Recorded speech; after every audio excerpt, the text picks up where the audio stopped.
দেখো ভাই, স্পষ্ট কথায় কষ্ট নেই।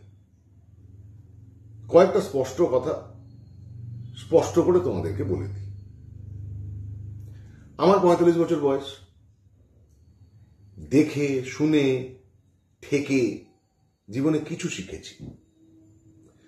যা শিখেছি তার নির্যাসটুকু কয়েকটা পয়েন্টে খুব অল্প কথায় তোমাদেরকে বলবো।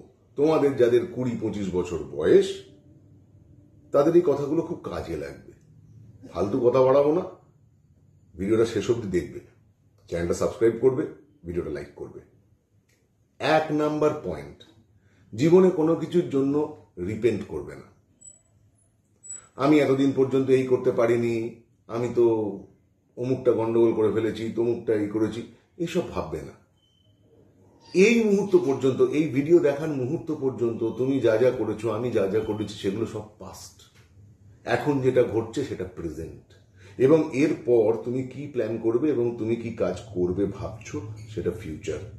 যখনই তুমি কাজটা শুরু করবে তখন তোমার ফিউচারটা প্রেজেন্ট হয়ে যাবে। সবসময় প্রেজেন্টে বাঁচো, পাস্টকে নিয়ে ভেবে কোনো লাভ নেই। স্বপ্নের পোলাওতে যেমন ঘি বেশি ঢাললে কোনো ক্ষতি নেই, তেমনি তোমার অতীতে যা হয়ে গেছে, যা করে ফেলেছো, যা হয়েছে, সেইগুলোকে নিয়ে রিপেন্ট করো না, সেগুলো পাল্টাবে না। লেট গো করে দাও, ছেড়ে দাও, হয়ে গেছে, কোনো ব্যাপার না।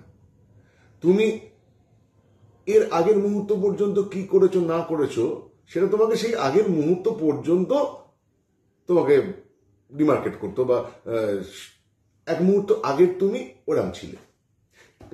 এখন যখন এই পল্লব চ্যানেলে তুমি এসেছো এবং এই ভিডিওগুলো যখন তুমি শুনছো, এখন তুমি কিন্তু ওই এক মুহূর্ত আগের তুমিটা নেই। এটাই তো আমার কাজ, মন খারাপের মেকানিকের কাজ। যে স্ক্রুগুলোকে একটু ঢিলে করে দিয়ে ফলস বিলিফগুলো বের করে দেওয়ার, সেটা বের করে দেওয়া আমার কাজ।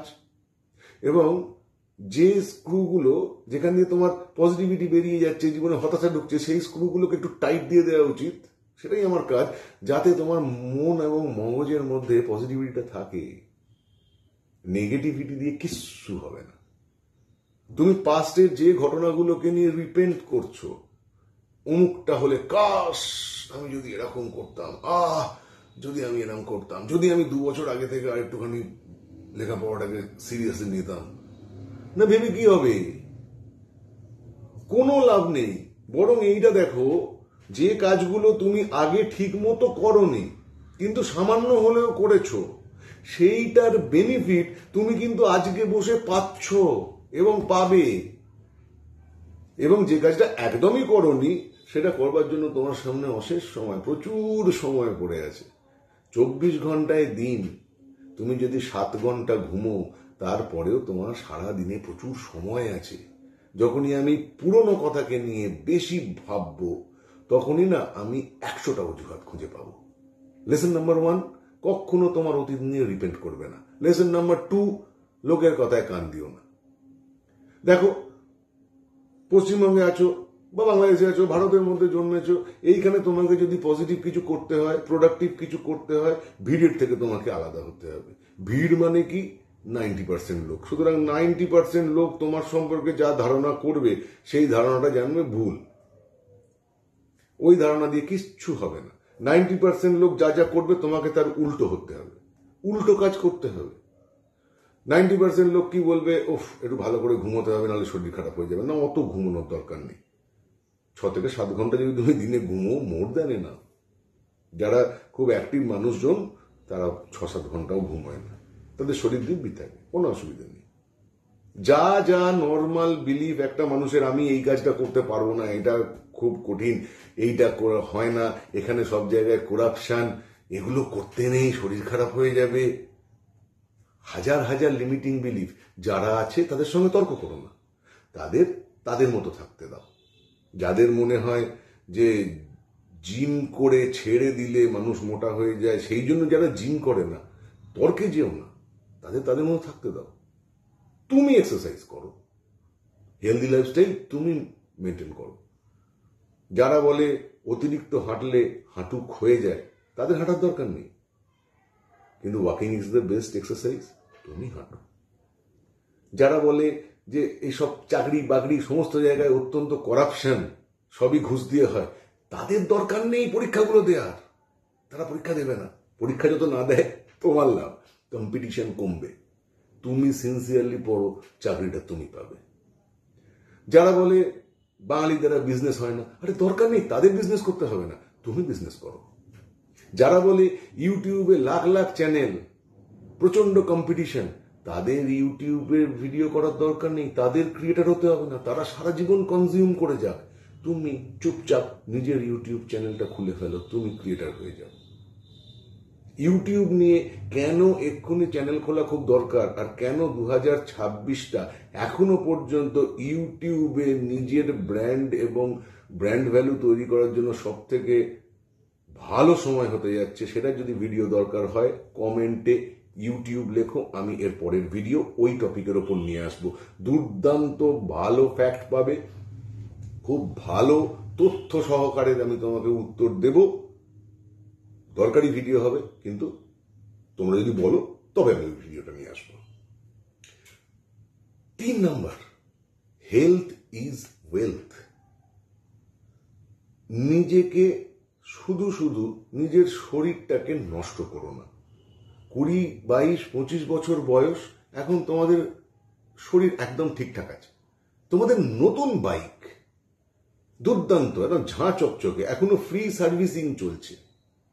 40-45 বছর মানে বাইকটা দেরি না, মানে একটা পুরনো বাইক, তার কিন্তু কলকবজা বিগড়বে। নতুন বাইক যত্নে রাখতে হয়।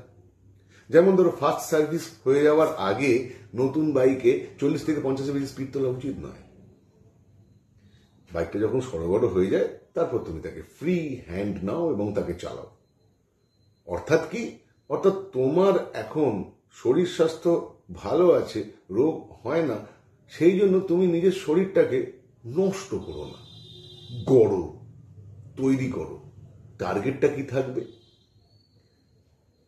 45 বছর বয়সে, 50 বছর বয়সেও যেন তখন যারা 20-25 বয়সের ছেলে বা মেয়ে হবে তাদের সঙ্গে পাল্লা দিয়ে তুমি শারীরিক পরিশ্রম করতে পারো। সেটার জন্য কিন্তু তোমাকে এখন থেকে যত্ন নিতে হবে। 40 টপকে গিয়ে তারপরে হ্যাঁ ড্যামেজ কিছুটা মিনিমাইজ করা যায় সম্ভব, কিন্তু এখন থেকে তুমি যদি তোমার শরীরটাকে অনেক বেশি স্ট্রং করে ফেলো, যেটা এখন খুব সহজ, খুব অল্প পরিশ্রমে হবে, তাহলে লং টার্ম বেনিফিট পাবে। তুমি জীবনে পরিশ্রম করবে, জীবনে দাঁড়াবে, টাকা কড়ি অর্জন করবে, সেটা তো ভোগ করতে হবে। সেটার জন্য শরীর ঠিক রাখা খুব দরকার। 4 নাম্বার, যতদিন পারো কোনো কিছু শেখা চালিয়ে যাও। প্রথাগত লেখাপড়া যদি করতে হয় করে যাও, ডিগ্রি করতে হয় করে যাও, থামবে না। যদি তোমার মনে হয় আমি ইউটিউব থেকে নতুন কিছু শিখবো, বা আমি নতুন কোনো হাতের কাজ শিখবো, আমি কোনো কালচারাল কিছু শিখবো, কন্টিনিউয়াস লার্নিং প্রসেসটা চালু রেখে যাও। কখনো লার্নিং বন্ধ করবে না। কখনো ভেবে নেবে না যে না না ঠিক আছে, আমি তো একটা এখন প্রফেশনালি আমি এস্টাবলিশড, আমার আর কিছু শেখার দরকার নেই। না, হতে পারে তোমার প্রফেশনের জন্য তোমার শেখার কোনো দরকার নেই, কিন্তু যত তুমি নতুন জিনিস শিখবে তোমার মস্তিষ্ক তত বেশি সজাগ থাকবে এবং বেশি দিন সজাগ থাকবে। 40-এর পর থেকে কিন্তু নিউরাল ডিজেনারেশনের রেট অনেকটা বেড়ে যায়। কিন্তু যদি তোমার নতুন নতুন শেখা, নতুন নতুন কাজ করার দিকে আগ্রহ থাকে, তাহলে সেই ড্যামেজটা রোধ করা যায়। করতে তো হবে নাকি? নাকি যত বয়স বাড়বে বয়সের সঙ্গে সঙ্গে লাইফের এনার্জিটা তোমার লুজ করে যাবে তাড়াতাড়ি। 5, বেশি বন্ধু ভালো নয়, দরকার নেই। যদি তুমি দেখো যে সব জায়গাতে তোমার আশেপাশে 10 জন 12 জন বন্ধু বান্ধব নিয়ে তুমি ঘুরে বেড়াচ্ছ এবং সবাই তোমাকে খুব বাহবা দিচ্ছে, তারিফ করছে, তার মানে জানবে তুমি অত্যন্ত বোকা, বাকিটা তোমাকে ইউজ করছে। একদম জেনেই নাও। তোমার জীবনে 2 থেকে 3 থেকে 4, তার বেশি বন্ধুকে এন্টারটেন করবার তোমার কোনো সময় থাকা উচিত নয়। যদি তার চেয়ে বেশি বন্ধু বান্ধবকে তোমার এন্টারটেন করবার সময় সুযোগ থাকে, তার মানে তুমি তোমার লাইফে যা যা কাজ করা দরকার সেইটা করছো না, ব্যস্ত থাকো। Next point, social media consume করা কমাও, ক্রিয়েট করো, ক্রিয়েটার হয়ে যাও।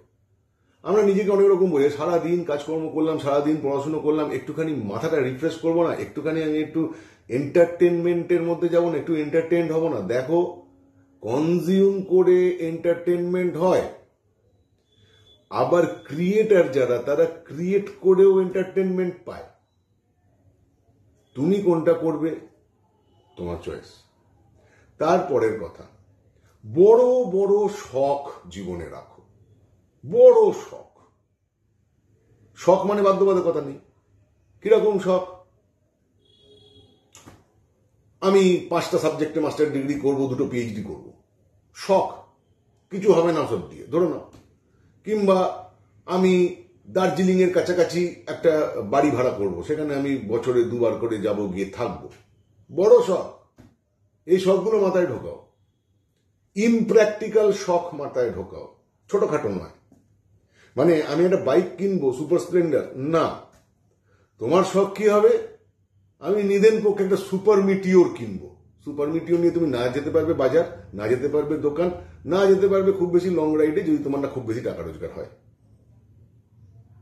ভাবো, আমি একটা বিরাট বাড়ি করব, বড় জিনিস। যদি আমার মতো তোমার মোটা হও, তাহলে তোমার শখ কি হবে? হ্যাঁ, ঠিক আছে, আমি একদিন ভালো বডি বানিয়ে খালি গায়ে ফেসবুকে ছবি দেবো। বড় শখ রাখো, কেননা যখনই তোমার শখ বড় হবে, সেই শখগুলো মেটাতে গিয়ে তোমাকে তোমার শখের থেকে আরো অনেক বড় হতে হবে, যেটা আমরা এমনি এমনি করতে চাই না। ভাবো, ভাবা, প্র্যাকটিস করো। আর লাস্ট, আমি পারি না, আমার দ্বারা হবে না, করে কি হবে, এই কথাগুলো কখনো বলো না। যদি তোমার মনে হয় করে কি হবে, তার একটাই উত্তর, না করে কি হবে। তোমার যদি মনে হয় ইউটিউব চ্যানেল তৈরি করে কি হবে, আমি বলছি ইউটিউব চ্যানেল না তৈরি করে কি হবে। আমার এখন 800-র উপর সাবস্ক্রাইবার, কদিন বাদে আমার 1K সাবস্ক্রাইবার হবে। তারপরে হয়তো ইউটিউব থেকে কিছু পয়সা করিও আমি রোজগার করতে পারবো। তারপরে হয়তো 10,000 সাবস্ক্রাইবার হবে। আমি করব, তার কারণ আমি মনে করি না করে কি হবে। তোমার যদি মনে হয় করে কি হবে, তাহলে আমি করি, তুমি দেখো। আজকে এই পর্যন্ত। আমি ডক্টর পিবি, তোমার মন খারাপের মেকানিক। খোঁচা মারা কথা বলি, ফোসকা লাগে অনেক সময়, কিন্তু তাও যদি মনে হয় কথাগুলো তোমার দরকার, তাহলে চ্যানেলটা সাবস্ক্রাইব করো, তাহলে ফসকে যাবে, আর পাবে না। এই কথাগুলো ইউটিউবে বসে বাংলা ভাষায় স্পষ্ট কথায় কেউ বলে না। বাই, দেখা হবে পরের ভিডিওয়।